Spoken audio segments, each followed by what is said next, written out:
everyone, and welcome to the 91st episode in our AI and You podcast series. Today is Thursday, April 14th, 2022, and I'm your host, Vicar Saidi. I'm a computer scientist and engineer, a lecturer, and a consultant. I'm also the author of several books. My most recent book is about artificial intelligence and is titled The Genome Affair. The Genome Affair is a speculative work. It examines what the world might be like if some of the more extraordinary capabilities forecast to be realized in AI over the next 20 to 30 years were actually realized today. Given the growing list of frightening existential threats humankind now faces, the book pays particular attention to the impact AI is expected to have on world affairs. The book is available in ebook format for those who prefer to read on a digital device, but it's also available in a high-quality paperback edition.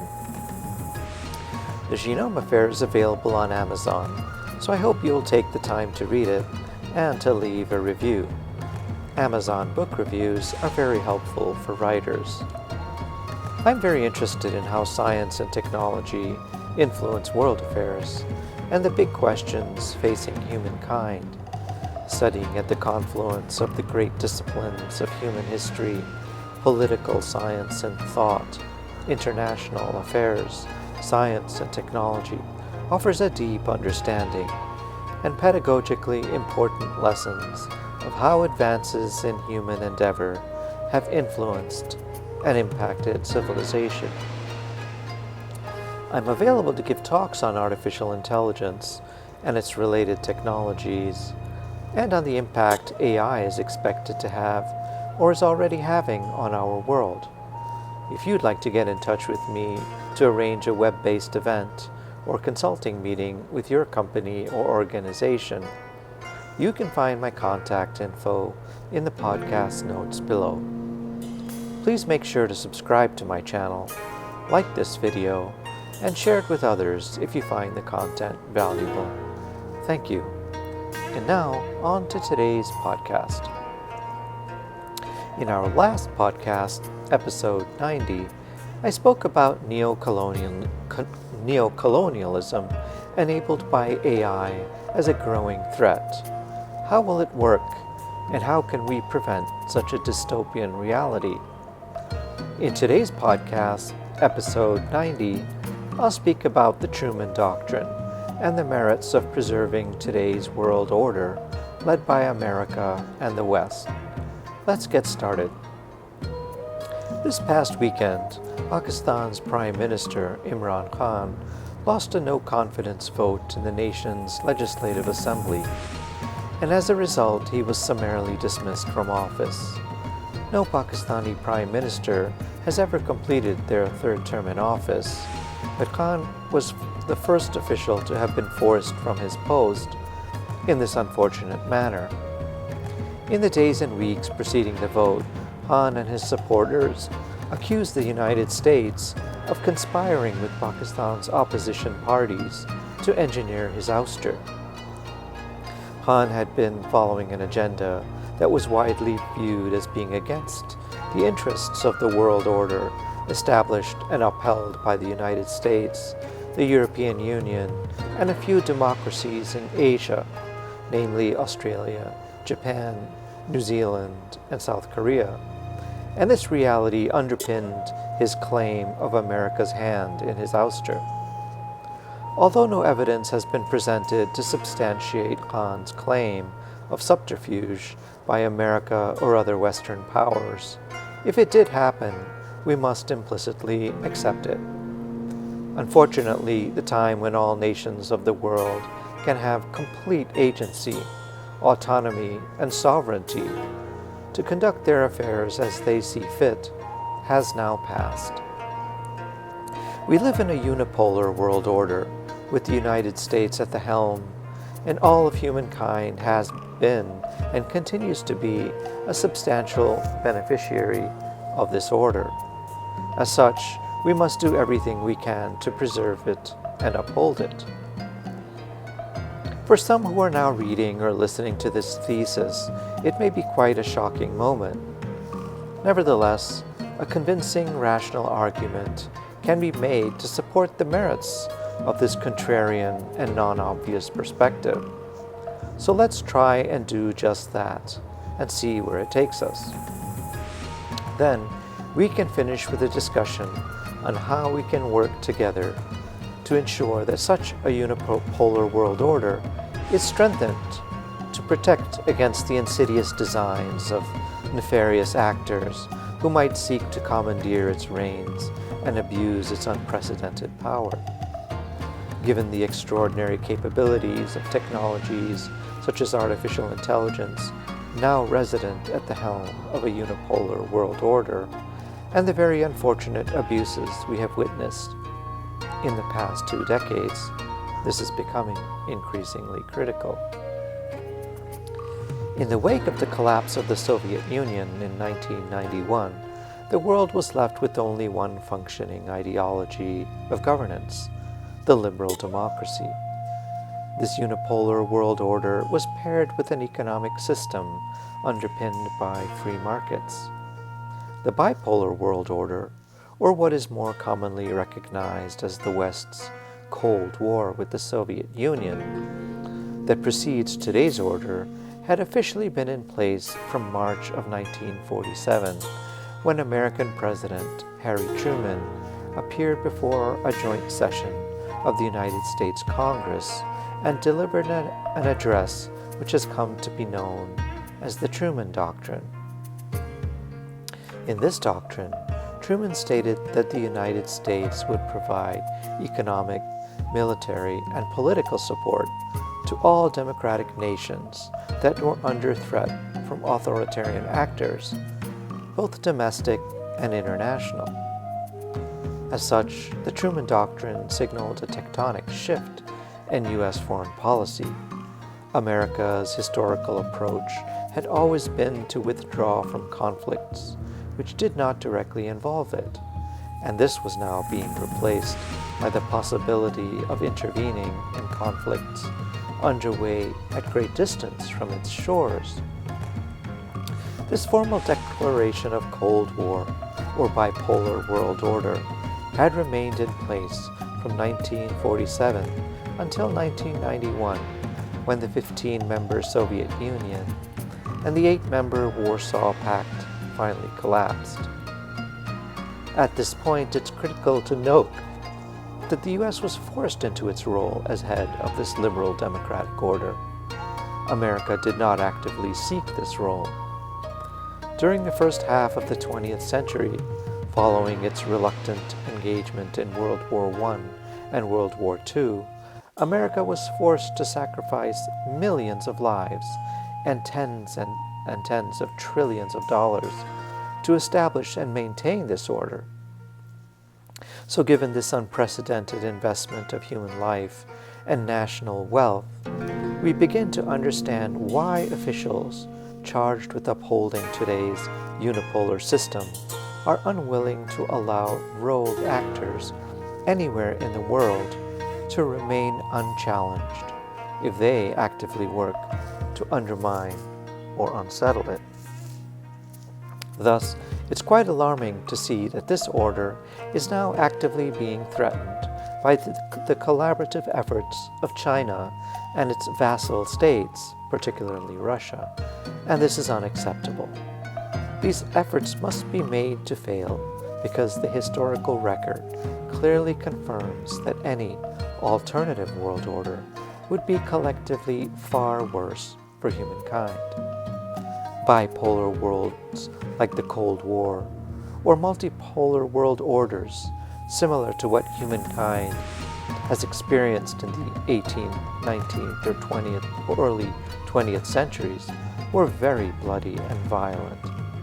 Today's world order under American unipolarity is far safer for everyone, everywhere, despite the periodic and wholly intolerable lapses that need to be rigorously checked and contained. The evidence of the superiority of a unipolar world order, though, is incontrovertible.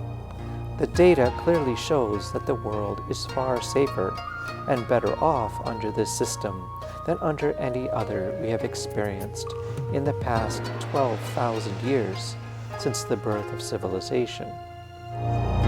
Today, most citizens of the world are far more likely to die from exposure to sugar, salt, and fat than from exposure to gunpowder or sharp objects.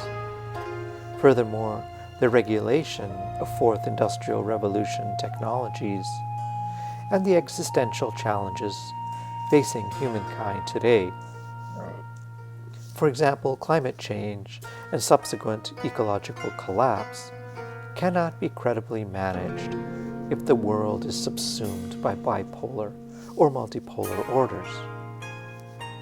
This regression is already on display as nations actively work to secure alternative sources of fossil fuels in the wake of the hostilities perpetrated by Russia in Ukraine. As we observe this awful conflict unfold on our social media and televisions, we are reminded of the 18th century when global power was distributed between England, France, Portugal, Spain, and a few others, and this multipolarity resulted in incessant conflict and war on the European continent and in the many colonies governed by these imperialists.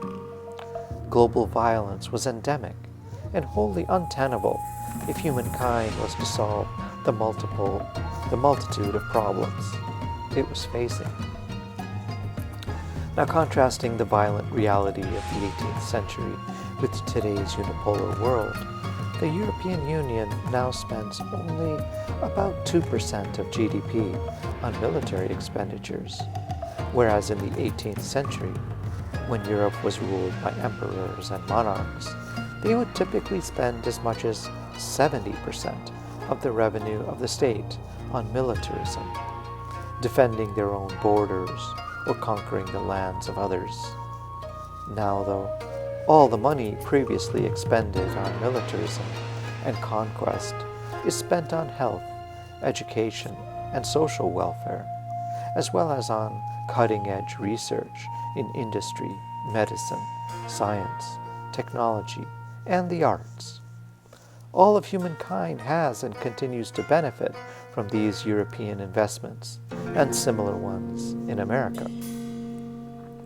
Consider, for example, that under this unipolar order, the liberal democratic West produced 6 coronavirus vaccines within 9 months of initially sequencing the genome of COVID-19, and subsequently entered these vaccines into clinical trials. Then consider that by February of 2022, the Biden administration had given 470 million vaccines to poor and middle-income countries, with a commitment to contribute a total of 1.2 billion vaccines. The European Union also planned to contribute hundreds of millions more vaccines through the CEPI, COVAX, and Gavi vaccine alliances established by the US, EU, and other global health agencies. As a result, hundreds of millions or even billions of lives around the world have been saved from the ravages of this awful pandemic. Consider also that since the birth of this unipolar world order in 1991, perhaps 1 billion people around the world, primarily in Africa and Asia, have been lifted out of poverty. This is an achievement of unipolarity that has never been matched or even approached under any other global order. It is unprecedented. To continue, the rise of China was also made possible under this unipolar system. Consider that the aggregate GDP of the liberal democracies at the helm of this unipolar world order is approximately $60 trillion, and that China was only able to rise to its current standing as the second largest economy in the world by trading in the market economy established by the US and the EU. China would not have been able to achieve its rise from 1% of global GDP in 2000 to 15% in 2020 by trading with authoritarian states such as North Korea or Russia, or with other developing economies. But now, if China forces a new bipolar order with Russia amongst its vassal states, the world will be far less safe for all of us. This means that military budgets will be forced to rise amongst these liberal democratic states that uphold the unipolar world order, and thus there will be far less money for the needs of humankind. Investment in health, education, and social welfare, and in industry, medicine, science, technology, and the arts will all wane. It is also likely that many of those 1 billion who rose from poverty under American-led unipolarity will now return to that same degrading poverty. This is already underway as a result of the conflict in Ukraine. Africa and the Middle East depend upon grain and other agricultural exports from Russia and Ukraine that are shipped via the Black Sea ports of Crimea and Odessa. These exports make their way through the Bosphorus and into the Mediterranean Sea, where they serve the needs of millions of vulnerable people. But those shipments have now stopped. Ukraine is also unable to sow seeds for the next autumn harvest, and this will further exacerbate food insecurity and political instability in Africa and the Middle East. In fact, the Arab Spring some years ago was triggered by similar rapidly rising food prices and food insecurity. Thus, we can see that the case for upholding an American-led unipolar world order, supported by investments made by the liberal democracies of America, the EU, and a few others, is a very strong one. But as individuals, we must actively and tirelessly engage and do our very best to ensure that nefarious actors that have hijacked the reins of power in America, as we've witnessed in our recent past, are prevented from doing so in the future. We know they hurt innocent people everywhere, and so as Americans, we owe this debt to all of humankind. If we fail in this solemn duty, then the negative outcomes will be our responsibility and accountability. Finally, with the rise of Fourth Industrial Revolution technologies, including artificial intelligence, we have the ability to ensure very precise checks and balances on centers of power within this unipolar order to prevent abuses of the kind we have seen in the past, where humans can be aware and vigilant, but only within certain limits. AI can monitor activities and plans during every second of every day. Its ability to ensure transparency is unlimited and can serve an important purpose in building confidence in this order. If we can incorporate such an AI agent into our system of checks and balances in a manner similar to the way we have constitutionally protected freedom of the press, we may have a model for global governance that can earn the trust of people everywhere. It has the potential to be the most just form of government imaginable within human societies, and this is the very subject of my book, The Genome Affair. In summary, as beneficiaries of a deep understanding of human history, international affairs, and political science, we must never work or wish for the demise of this unipolar, America-led world order. It would, in effect, be a wish for our own destruction, those whom we care deeply for, and for all of humankind. Instead, recognizing the extraordinary achievements and benefits of a unipolar world order, we should all work to strengthen and improve it for the benefit of all humankind. Thank you for spending some time with me. I'm trying to follow the TED Talk format, and so I'm keeping these podcasts under 20 minutes. Let me know what you think.